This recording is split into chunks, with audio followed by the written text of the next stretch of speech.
पहले भी वादे हुए हैं, 15 लाख सबके अकाउंट में आएंगे, आज तक तो किसी के आए नहीं है। तो ये सब जुमले होते हैं जो लोग सरकारें कर देती हैं जीतने के लिए, सरकार में आने के लिए। तो ऐसे वादे मैं नहीं करना चाहूंगी। मैं ये जरूर वादा कर सकती हूँ कि अगर मुझे लोगों ने चुना और मुझे जिताया तो मैं लोगों को नौकरियां देने का वादा करूंगी, नौकरियां पैदा करूंगी। मेरे जो जो प्लान है, जो मैं कमाऊंगी उसमें से 10% मैं अपने समाज के लिए या अपने क्षेत्र के लिए लगाऊंगी। देखिए, ये गलतफहमी लोगों की मतलब मैं दूर करना चाहूंगी। मेरा आधार कार्ड देख लीजिए, आप मेरा वोटर आईडी देख लीजिए, सब मेरे गाँव का है। 15 साल से मैं गाँव में ही हूँ, मैं कहीं बाहर नहीं गई। उससे पहले एजुकेशन मैंने ली है, इंजीनियरिंग मैंने उदयपुर से की है। जब मैं वही बात कह रही हूँ, अगर यही चीज मेरे क्षेत्र में होती, भरतपुर में अगर IIT कॉलेज खुल जाए, एम्स खुल जाए, तो बच्चों को बाहर जाने की जरूरत ही नहीं है। अगर मैं बाहर जाकर शिक्षा ले रही हूँ तो मैं बाहर ही नहीं हो गई, मैं हूँ यही की। शिक्षा जरूर मैंने राजस्थान से, प्रदेश राजस्थान ही हमारा, राजस्थान से ही प्राप्त की है। उसके बाद में अब अपने क्षेत्र में आ गई हूँ, तो अपने क्षेत्र के लिए काम करना चाहती हूँ। एक महिला से बात हुई 2 दिन पहले, तो वो बताती हैं कि यहाँ पर जो गवर्नमेंट हॉस्पिटल है, उनको इलाज के लिए बाहर जाना पड़ता है। उनके हस्बैंड बीमार थे, बहू उनकी प्रेग्नेंट है, पेट से हैं वो। तो यहाँ पर उनको इलाज के लिए इतनी मुश्किलें आती हैं कि उन्हें जयपुर जाना पड़ता है, रेफर जयपुर किया जाता है, या अलवर वो दिखाने जाती हैं। तो यहाँ क्यों नहीं है वो सारी सुविधाएं? उनसे पूछते हैं तो कहते हैं सरकारी मतलब अस्पतालों में डॉक्टर नहीं है, इक्विपमेंट्स नहीं है, इलाज के लिए वो पैसे देते हैं सरकारी, जबकि हम मतलब देखिए, ये सरकार हमें ये वादे करती है कि सब कुछ फ्री है, दवाइयाँ फ्री हैं, इलाज फ्री है, लेकिन फ्री कुछ भी नहीं है। जब जाके देखते हैं ग्राउंड लेवल पे, कुछ भी फ्री नहीं है, उनको लाखों लाखों रुपए खर्च करने पड़ते हैं। तो दोस्तों, DTV में आपका स्वागत है। इस वक्त हमारी मौजूदगी BSP के कैंडिडेट इंजीनियर अंजिला जाटव के पास है, निवास पर है। तो दोस्तों, जिस तरह भरतपुर में त्रिकोणीय मुकाबला होने जा रहा है, कहां तक मैडम अपने आप को देखती हैं और क्या क्या इनकी जो चुनावी घोषणा है वो कहां तक हैं, और कितनी वोट ये प्राप्त कर पाएंगे, और जीत के बाद क्या इनकी प्राथमिकता रहेंगी। मैडम जी, आपका बहुत बहुत स्वागत है DTV न्यूज़ नमस्कार जी। आपको BSP का टिकट मिला है, और कहां कहां पर आप गई हैं और अपने आप को कहां पर देखती हैं? देखिए, पहले तो BSP पार्टी को मैं, बहन मायावती जी को पहले धन्यवाद देना चाहूंगी कि उन्होंने मुझ पे अपना ये विश्वास दिखाया कि मैं पढ़ी लिखी होने के बाद मुझे उन्होंने ये मौका दिया कि मैं इस क्षेत्र के लिए कुछ कर सकूं। और इस पार्टी को जो यहाँ पर अभी इतना अच्छा वो नहीं प्रदर्शन कर पा रही है, और हमेशा हमें पता है कि BSP पार्टी ने गरीबों के लिए और जो तो निचले तबके के लोग हैं उनके लिए हमेशा काम किया है। लॉ एंड ऑर्डर उनके कार्यकाल में बहुत सुधरे हैं, जैसे यूपी का हम जानते हैं। तो मैं चाहूंगी कि राजस्थान में भी लोग उनको सपोर्ट करें, हमारे क्षेत्र से लोग सपोर्ट करें। तो उन्होंने जो मुझ पर भरोसा दिखाया है, उसको मैं उसके लिए मतलब पूरा खरा उतरना चाहूंगी, और अपनी जो जी जान कोशिश कर सकती हूँ मैं पूरा करने की कोशिश करूंगी। और इस क्षेत्र से मैं आती हूँ, भरतपुर राफ मेरा गाँव है, जहाँ आप आज आए हैं। तो स्थिति मुझे यहाँ 15 साल से मैं इस गाँव में हूँ, मेरी यहाँ शादी हुई है। तो मैं इसकी स्थिति अच्छे से जानती हूँ, जो आसपास के गांव हैं, ये एरिया मेरे से पूरा परिचित है अच्छी तरीके से। तो कहाँ से काम शुरू करना है, क्या क्या काम करने हैं, वो कहीं तक मेरे दिमाग में चीजें, पिक्चर पूरी क्लियर है। अगर मुझे लोग जिताते हैं और मुझ पर विश्वास दिखाते हैं, और अगर मैं जीतती हूँ, संसद पहुंचती हूँ, तो जो जो विकास मैंने सोचे हुए हैं और जो मैं आपको बताऊंगी भी, तो वो सब मैं पूरा करने की पूरी कोशिश करूंगी अपने 5 साल के कार्यकाल में। मैडम, आपको टिकट मिले लगभग समथिंग 8-10 दिन हो गए हैं, बिल्कुल बिल्कुल। और कहाँ कहाँ का दौरा किया है, और क्या क्या लोगों की समस्या आपके सामने मिल रही है कि भाई हमारे क्षेत्र में ये सबसे बड़ी समस्या है? देखिए, पहली शुरुआत मैंने अपने गांव से ही करी है, राप से। रात में हम लोग मतलब यहाँ लोगों के पास जाके मुझे पूछने की जरूरत नहीं है, क्योंकि मैं यहाँ से बिल्कुल परिचित हूँ कि यहाँ क्या क्या समस्या है। लोगों को यहाँ पर सड़कें, जो सबसे पहली बात है, 15 साल हो गए मुझे, सड़कों का जो विकास होना चाहिए वो नहीं है अभी भी।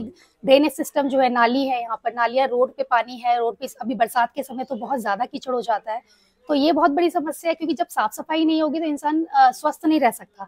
जब स्वस्थ की बात आती है, स्वच्छ सफाई की बात आती है, तो ना हॉस्पिटल यहाँ अच्छे हैं, ना यहाँ पर फैसिलिटी मिलती है, ना इक्विपमेंट्स हैं हॉस्पिटल में, ना यहाँ पर डॉक्टर्स अवेलेबल होते हैं। फिर बात करते हैं हम शिक्षा की, तो शिक्षा का स्तर भी बहुत अच्छा नहीं है। बच्चे प्राइवेट स्कूल में जाने लग गए हैं, लेकिन प्राइवेट स्कूलों में भी टीचर्स नहीं है, फैसिलिटी नहीं है, बेंच के नाम पे बेंच नहीं है, फैन नहीं है, जो बेसिक नीड होती है, पानी पीने का नहीं है।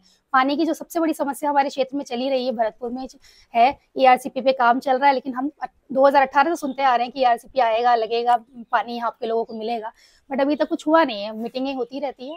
तो कोशिश मेरी सबसे पहले ये रहेगी कि अपने क्षेत्र में पानी लेके आए, क्योंकि पानी आएगा पीने के लिए तो काफी हद तक औरतों की समस्या सॉल्व होगी। जो लेडीज दूर तक पानी लेने जाती हैं, या पानी नहीं है गाँव में, सिंचाई के लिए पानी नहीं है, तो वो पानी लोगों को मिलेगा। तो ERCP सबसे पहले मेरी प्राथमिकता रहेगी। फिर उसके बाद बिजली का भी मैं कुछ करना चाहूंगी, बिकॉज यहाँ बिजली, हम कहते तो हैं कि अब भारत में हर जगह बिजली है, लेकिन हम गाँव में जाके देखें तो रियलिटी जो ग्राउंड लेवल की बात है ना, लाइट मुश्किल से 2 या 3 घंटे आती है गाँव में। बिल्कुल। और कुछ गाँव में अगर आ गई है 5-6 घंटे इम्प्रूवमेंट है कि 5-6 घंटे लाइट आ रही है, बट उससे काम नहीं चलेगा। जब तक 24 घंटे, जब हम शहरों में देखते हैं, दिल्ली एनसीआर की बात करते हैं, तो वहाँ 24 घंटे बिजली आती है। तो ऐसा क्यों कि गाँव में ही नहीं, गाँव में भी लोग रहते हैं, इंसान है, इनको भी बिजली की खेती यहीं से होती है, फसलें यहाँ पर उग रही हैं, तो इनको जब तक पानी बिजली नहीं प्रोवाइड करवाओगे तो कहाँ से आप मतलब तरक्की की बातें कर सकते हैं। मैम, तो रहेगा। भरतपुर में त्रिकोणीय मुकाबला है और इधर कांग्रेस से संजना जाटव है और आप बीएसपी से हैं इंजीनियर अंजिला जाटव, और उधर से रामस्वरूप कोहली है बीजेपी से। तो अपने आप को तीनों में से कहाँ देखती हैं? और तीनों के देखिए, मैं अगर अपनी बात करती हूँ तो मैं उन दोनों से अपने आप को बेस्ट मानूंगी और उनसे ज्यादा बेहतर अपने आप को समझूंगी, क्योंकि कहीं तक एजुकेशन के मामले में उन दोनों से बेहतर हूँ। शायद तजुर्बे में मैं कम होंगी, लेकिन एजुकेशन के मामले में बहुत ज्यादा बेहतर हूँ। और जब एजुकेशन, एक एजुकेटेड इंसान होता है, उसकी जो सोच होती है, हम क्यों कहते हैं कि बच्चों को अपने पढ़ाते हैं, हम क्यों चाहते हैं हमारे बच्चे हायर एजुकेशन लें, बाहर से पढ़ाई करें या अपने देश से पढ़ाई करें, तो क्यों हायर एजुकेशन की तरफ हम बढ़ावा देते हैं? तो वही है कि अगर आपकी सोच विकसित होगी, आप एजुकेशन अच्छी लेंगे, तो आप अपने देश का और अपने क्षेत्र का विकास ज्यादा अच्छी बेहतरी से कर सकेंगे। तो मैं अपने नजर में अपने आप को बेहतर समझती हूँ, बाकी जनता के ऊपर है। उनके बीच में मैं जा रही हूँ, उनसे मिल रही हूँ, उनको मैं समझाने की कोशिश कर रही हूँ कि अगर पढ़ा लिखा उम्मीदवार आपके बीच में आ रहा है, आपका सपोर्ट मांग रहा है, तो आप उसको सपोर्ट एक बार देख करके देखिए।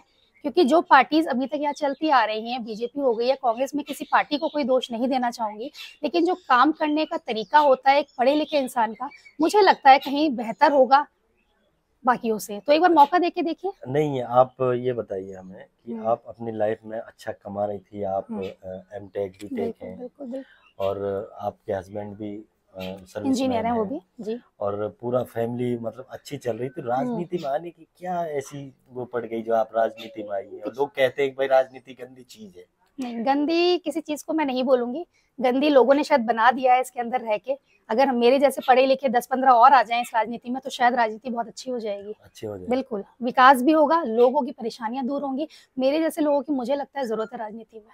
और जो आपने बात पूछी कि मैं अभी एकदम राजनीति में कैसे आ गई, राजनीति में आना सिर्फ एक पहल है कि मैं शायद कुछ थोड़ा बड़े स्तर पे अपने देश के और क्षेत्र के लिए कर सकूं। मतलब देश तो बहुत बड़ी चीज हो गई, पहले मैं अपने गांव और अपने क्षेत्र से स्टार्ट करूंगी, फिर शायद हो सकता है अगर लोगों का प्यार मिला और उनका सहारा वो मिला मुझे साथ, तो मैं जरूर कुछ अच्छा करने की कोशिश करूंगी। और बचपन से तमन्ना थी कि गरीब बच्चों को मैं देखती थी, गाँव में मैंने अपना बचपन गुजारा है, तो मुझे पता है कि गाँव में क्या हालत होती है। बच्चों के पास मतलब पढ़ने के लिए तो बहुत दूर की बात है, खाने के लिए खाना नहीं है। तो तब मुझे लगता था कि शायद अगर मैं अपने पैरों पे खड़ी हो जाऊं, मैं इतनी आत्मनिर्भर हो जाऊं कि मैं उनके लिए शायद उनको शिक्षा फ्री में खोल सकूं, उनको पढ़ा सकूं। तो ये छोटी चीजें मैंने पहले से सोची थी, आज से कोई नई चीज एकदम से परिवर्तन नहीं आ गया मुझ में, ये बचपन से ये चली आ रही है। ये तो मुझे मौका मिल गया, मैं बिल्कुल बहुत शुक्रगुजार रहूंगी बीएसपी पार्टी का, बहन मायावती जी का, जो जिन्होंने मुझे मौका दिया कि मैं अपनी काबिलियत या अपना थोड़ा सा योगदान इस क्षेत्र के विकास में लगा सकती हूँ। मैम, कांग्रेसी आप पर ये कहते हैं बीएसपी जो पार्टी है वो बीजेपी ने हायर कर रखी है? नहीं, ऐसा कुछ नहीं है। बीएसपी मतलब बीजेपी की दूसरी पार्टी है कहने के लिए तो देखो, सब मतलब 10 मुंह हैं, 10 बातें होती हैं। तो अगर हम इस पे ना ध्यान देते हुए, मुझे लग रहा है एक बार मौका देंगे, काम करके अगर हम दिखाएंगे, तो ये शायद बातें भी बंद हो जाएंगी। बंद हो जाएंगी, बिल्कुल बंद हो जाएंगे। क्षेत्र में 8 विधानसभा लगती है जी। तो 8 विधानसभा में सबसे ज्यादा विधानसभा कौन सी कमजोर है जो हमारे विकास में? सारी विधानसभा हमारी 8 ये है। इधर से हम अगर शुरू करते हैं भरतपुर से, तो हमारा भरतपुर, कुमेर, येडी, कामा, नगर, फिर हमारी नंदवई, वैर, बयाना, तो हर जगह अगर हम जाएंगे तो अलग अलग परेशानियां हैं। हम ये नहीं कह सकते कि कोई विधानसभा बहुत ज्यादा वीक है या कोई बहुत अच्छी है। सब में कुछ ना कुछ परेशानियां है, किसी में कुछ परेशानियां है, किसी में। तो हमें वही है कि जब अगर मौका मिलेगा तो सब जगह जा जाके, अभी मैं सारी विधानसभा कवर नहीं कर पाई हूँ, 2-3 विधानसभा में ही घूमी हूँ, तो वहां पर भी जो भी परेशानी आ रही है, अभी तो सबसे बड़ी परेशानी आ रही है कि हम लोगों से ज्यादा संपर्क में आ नहीं पा रहे हैं, क्योंकि वो खेतों में लगे हुए हैं। बट जब भी जितने लोगों से हम मिले हैं, तो हमें पता है कि स्वास्थ्य की बहुत बड़ी परेशानी है। अभी मेरी एक महिला से बात हुई 2 दिन पहले, तो वो बताती हैं कि यहाँ पर जो गवर्नमेंट हॉस्पिटल है, उनको इलाज के लिए बाहर जाना पड़ता है। उनके हस्बैंड बीमार थे, बहू उनकी प्रेग्नेंट है, पेट से हैं वो, तो यहाँ पर उनको इलाज के लिए इतनी मुश्किलें आती हैं कि उन्हें जयपुर जाना पड़ता है, रेफर जयपुर किया जाता है, या अलवर वो दिखाने जाती हैं। तो यहाँ क्यों नहीं है वो सारी सुविधाएं? उनसे पूछते हैं तो कहते हैं सरकारी मतलब अस्पतालों में डॉक्टर नहीं है, इक्विपमेंट्स नहीं है, इलाज के लिए वो पैसे देते हैं सरकारी, जबकि हम मतलब देखिए, ये सरकार हमें ये वादे करती है कि सब कुछ फ्री है, दवाइयाँ फ्री हैं, इलाज फ्री है, लेकिन फ्री कुछ भी नहीं है। जब जाके देखते हैं ग्राउंड लेवल पे, कुछ भी फ्री नहीं है, उनको लाखों लाखों रुपए खर्च करने पड़ते हैं। तो गरीब इंसान कहाँ जाएगा? अगर वो, जब आप उनको ये कहते हैं कि स्कीम चल रही है, आप फ्री इलाज लीजिए, फ्री दवाइयाँ लीजिए, जब वहाँ जाते हैं वो लोग तो उनको इधर से उधर घुमाया जाता है। तो सरकार क्या कर रही है? सिर्फ पेपर में और न्यूज़पेपर में इश्तिहार के रूप में आता है कि हर चीज़ यहाँ फ्री कर दी, अनाज फ्री है, ये फ्री है। फ्री मुझे लगता है दुनिया में कुछ नहीं मिलता। मैम, अब कांग्रेस ने अपना घोषणा पत्र में जारी किया है कि भाई 1 लाख हर साल, मतलब एक फैमिली को, बुजुर्ग महिला को दिया जाएगा हर साल 1 लाख रुपए। तो आपकी ऐसी घोषणा पत्र में क्या है अहम है जो आप जनता को लुभाने का वो है कि भाई हम? देखिए, मैं झूठे वादे बिल्कुल नहीं करूंगी। कोई भी चीज, कोई भी सरकार फ्री में कभी नहीं देती है। पहले भी वादे हुए हैं, 15 लाख सबके अकाउंट में आएंगे, आज तक तो किसी के आए नहीं है। तो ये सब जुमले होते हैं जो लोग सरकारें कर देती हैं जीतने के लिए, सरकार में आने के लिए। तो ऐसे वादे मैं नहीं करना चाहूंगी। मैं ये जरूर वादा कर सकती हूँ कि अगर मुझे लोगों ने चुना और मुझे जिताया तो मैं लोगों को नौकरियां देने का वादा करूंगी, नौकरियां पैदा करूंगी।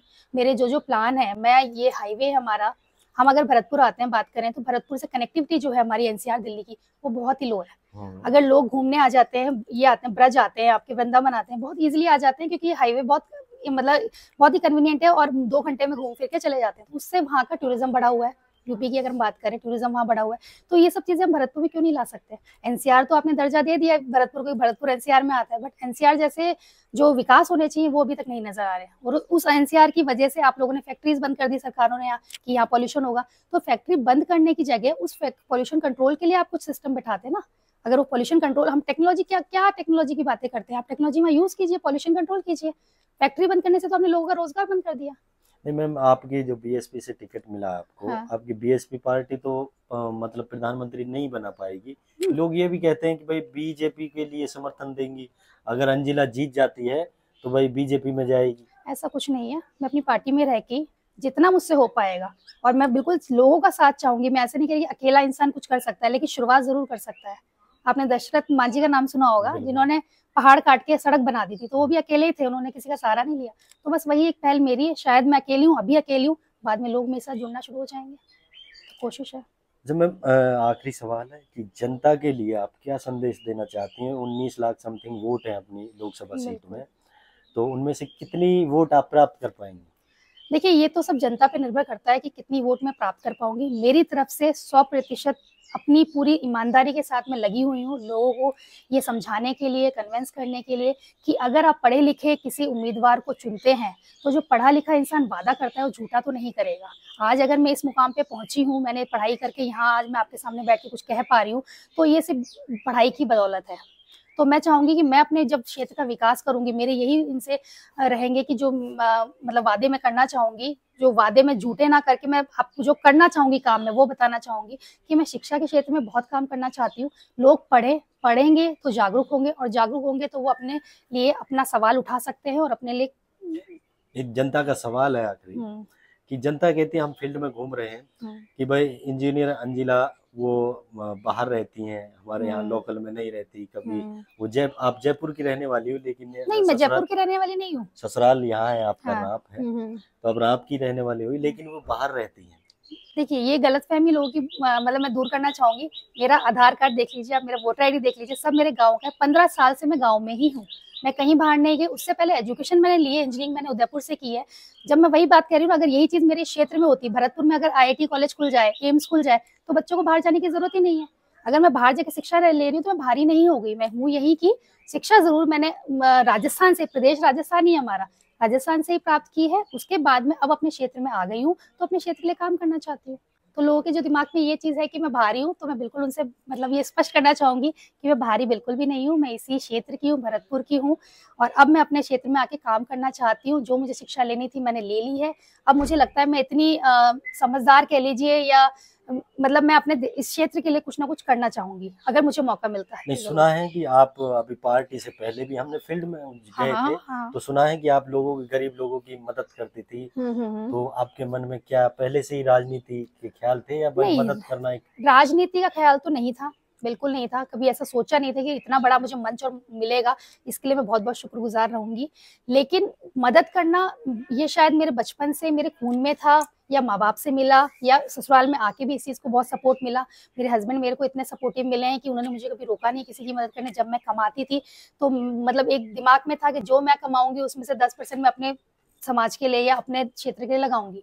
तो वो हमने हमेशा से किया है, जब से मैंने कमाना शुरू किया, तो वो मैं आगे भी करती रहूंगी। मौका मुझे अगर ये क्षेत्र के लोग और मेरी जनता देती है तो मैं ये करूंगी, नहीं भी देती है तो भी मैं इस चीज में आगे रहूंगी। जब आपने जब मदद की किसी, हाँ। अब किसी ने आपके लिए कोई पर्सनल ऐसी दुआ दी हो जिसे सुनकर आपका मन और दिल और आंखों में आंसू, और ऐसे दुआ भी से कभी आंसू तो, कभार हाँ, दुआ से कोई आंसू कभी, वाक्य याद आया? दुआ से देखिए आंसू तो कभी नहीं आए, लेकिन दुआ सुन के खुशी बहुत होती है कि बहुत लोग मुझे प्यार देते हैं। जितने बड़े बुजुर्ग हैं उनके आशीर्वाद की वजह से आज शायद मैं यहाँ पर हूँ। अगर उनका आशीर्वाद ना हो तो मैं यहाँ नहीं होंगी, और उन्होंने, उनका ही आशीर्वाद रहा तो मैं इससे आगे भी जाऊंगी, और मैं अपने देश क्षेत्र के लिए, अपने लोगों के लिए बहुत कुछ करना चाहूंगी। नहीं, किसी आपने किसी परिवार की ऐसी मदद की हो, उसके हालात देखकर आपकी आंखों में आंसू आए हो, देखिए कभी मैं की ना हो लाइफ में? बिल्कुल करी है मैंने। जैसे सामूहिक विवाह हमारे यहाँ कामा में हमेशा होते हैं, हर साल होते हैं, वहां पर भी मेरा चंदा जाता है।